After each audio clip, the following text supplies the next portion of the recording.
Department of Aging. Thank you, Andrea. Jack and Elaine, thank you so much. But we can do better than that.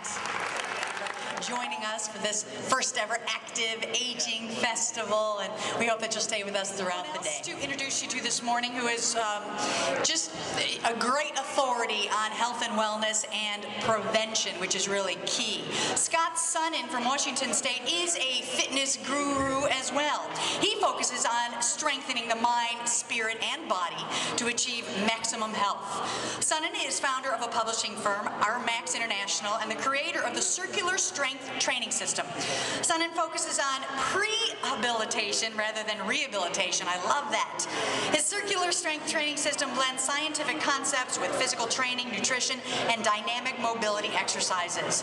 The system provides prevention techniques to guard against fractures, strains, pain, as well as to refine lifelong natural athleticism. He has studied the physics and philosophies of health for about 20 years now. He's an author, writes magazine articles, and produces videotapes. He has several honors in the martial arts as well. Multi-time USA national team coach, international martial arts champion, Hall of Fame inductee, and distinguished master of sport. Please give a Central Ohio welcome to Scott Sonnen.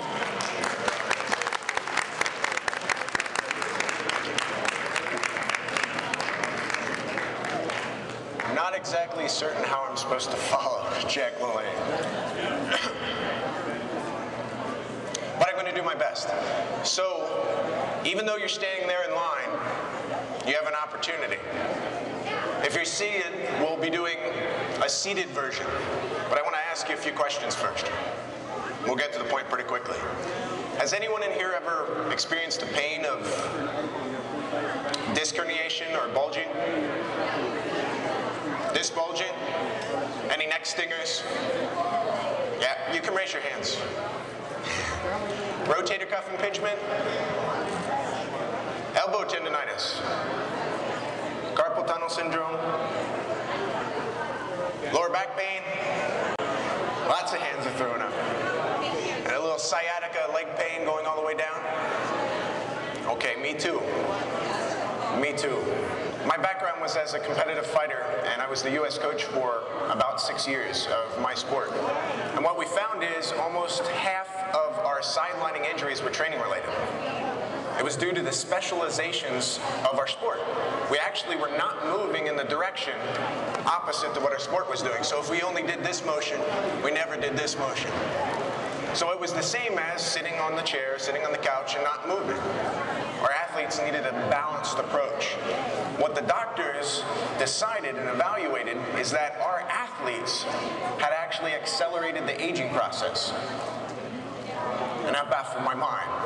As a U.S. coach, I couldn't fathom that here's a 20-year-old athlete that had the joint age of a 40-year-old man who hadn't moved all his life.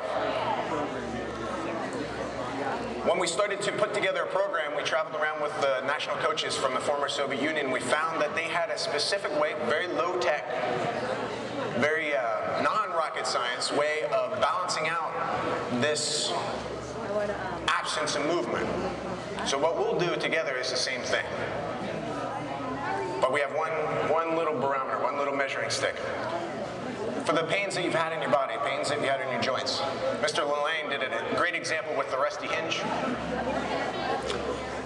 How much does it hurt?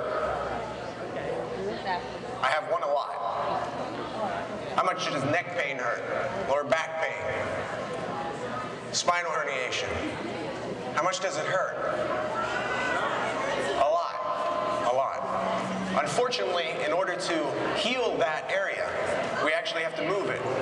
If we don't move it, then it actually progresses. Unfortunately, the poison is the antidote. We have no way to know how much to move it. When I was locked in bed, the doctor said I wouldn't be able to move for several months. I had a deadlifting injury when I was in Russia.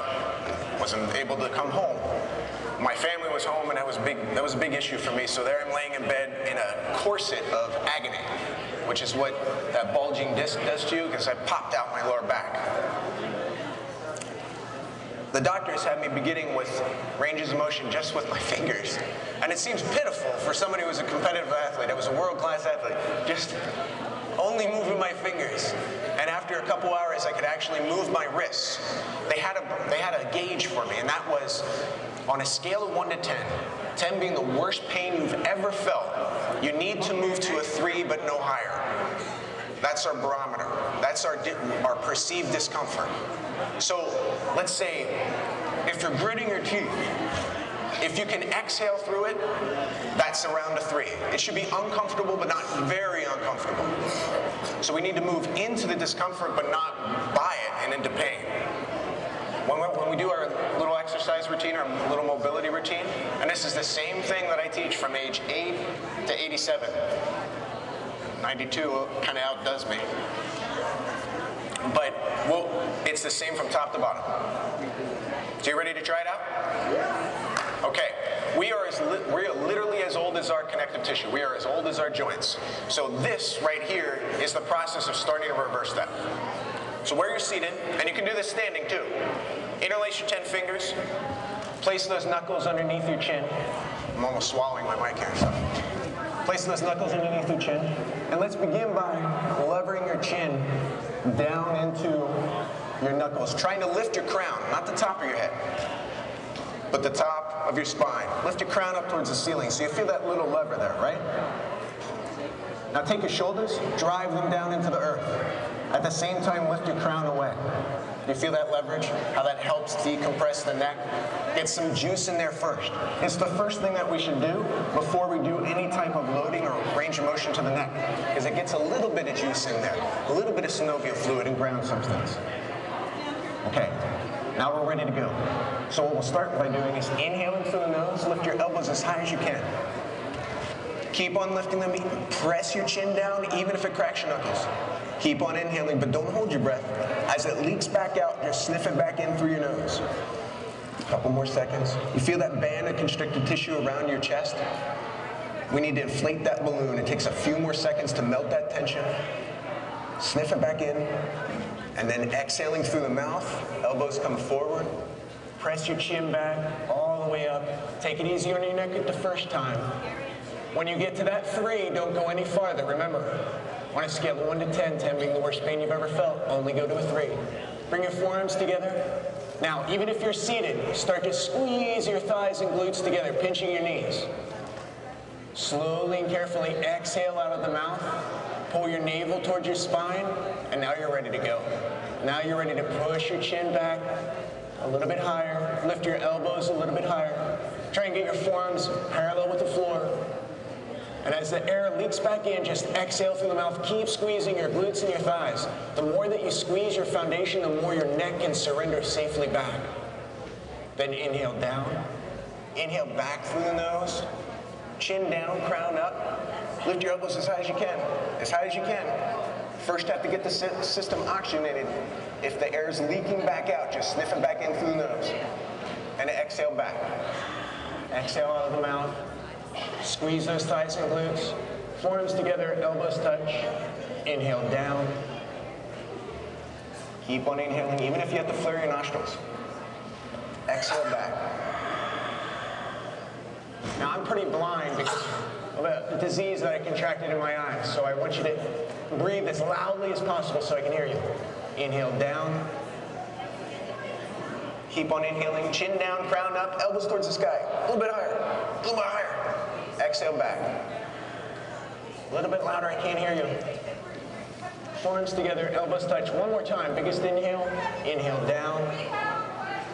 Just 1 second, one more rep. And relax your shoulders down. Give them a shake. Yes, ma'am. Yes. What's the question? Are you pressing the whole time? You're up here. Are you pressing the whole time? Were you pressing what? When you're up here like this, are you pressing the whole time? Your ears aren't so good either. No, come on up here. Okay. We'll do it together. So, what's your name? When you're Kathy. Kathy, yeah. When you're up here like this, are you pressing the whole time? Okay, now bring your elbows back together. As you go back, bring your forearms together out in front of you. Watch your wrist. Now, once you squeeze your thighs and glutes, then you can press your neck back safely and relax your head So down 100%. am I pressing my chin toward my knuckles or my Chin neck towards back? the top of your head. The chin toward the top of my head? And when it's direct, Like that's it. that? That's it. No more flexion. Okay, so this is not not like... Yep, right there. Keep in contact to protect your neck. There you go. Okay, how am I protecting my neck like this? Because if your head's back, come back. I'm sorry. That's all right, that's all right. It's a good question. Why are your knuckles there? Does anybody know?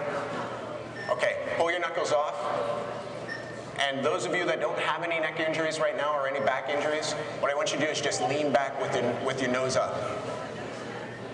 What happens? What do you feel different? Right here. Yeah. Your mid-back starts to come forward and substitute for the neck range of motion. Be careful. Be careful. Don't do it unless your neck is absolutely 100% healthy. By placing your knuckles here, it helps brace and protect your neck. And squeezing your thighs and glutes, it creates a foundation so that when you do push back, Yeah, it makes you engage the core muscles here. Absolutely. As opposed to using your mid-back muscles. absolutely. Okay. Thank you, Kathy. Kathy. Good question. Good question. And stop me if you do have more questions, because I'll just keep going. Okay? Let's move down and keep on going with the neck. What we're going to do is a little Egyptian motion. What I want you to do is place your hands at your side, and you folks standing over there, place your hands down by your knees, if you can. If you have heavy backs, kind of drop them down. But if you're seated, what I want you to do is place your hands in your laps and push your elbows down to the sides of your thighs. So if you're seated, sit up straight, find the back of your chair, and drive your elbows into the earth until you feel your shoulders drop. Okay. Now, what we're going to do is counterpoint. I'm going to turn around so you can see this. We're going to take our right ear to the right wall. If you're standing, move your right ear to the right wall, drop down your left shoulder, lock out your left elbow, and reach your left fingers to the outside of your left knee, like you're trying to listen in on the neighbors. If you're seated, drop down that left shoulder, move your right ear, but don't let your spine tilt. We're trying to isolate and get that lateral flexion in on our neck. Keep dropping down your left elbow, reaching your right ear to the right wall. Exhale, contract your navel towards your spine and go a little bit deeper. Try not to turn your chin. I see some of you turning your chin. It's substitution. We're trying to eliminate it and just get this little back and forth motion. Hold on. Don't do it yet. See, Kathy can do it. You need snaps too, right? Okay, inhale up, come back to center, and then exhale left ear to left wall, drop down your right shoulder, drive your right elbow down into the earth, and those of you standing, drop your right fingers out to the outside of your right knee. No, I'm just doing this for effect over there. Then inhale up, and now we're going to go back and forth, but not as deep, so clasp your hands in front of you, and we'll go right and left. As you go to the side, exhale. As you come back up, inhale. Back and forth. Just a couple more repetitions before we do the full circles. Trust me, this will help for you with your absorption when you have your lunch snack coming up. Okay, and relax your necks for a second. Now we're going to do the full circles. The full circles start with your chin forward, but keep your crown up. Don't let your chin slide down. We're trying to protect our neck still. Once we go forward, we're going to come to the right. Rear lift from the crown, chin down, inhaling through the nose. Left and back forward. Right, rear, left, and forward. I see the crowd moving like this. Right and inhaling through the nose, crown up, chin down, left and exhaling through the mouth, right and inhaling through the nose, left and exhaling through the mouth, right, rear, left, and forwards. Now, I want you to do 2 more repetitions, but smooth and slow, full and deep. If you look down at the floor, imagine that you're standing on a cross and go through all of those 4 corners. So forward, to the right, rear, crown up, chin down, left, and back forward. And try and smooth that out. You feel those little snaps and cracks and pops in the base of your neck? That's cavitation. That's when the joints open up and synovial fluid and nutrition and lubrication rush back in there. That's what we're trying to do. Okay.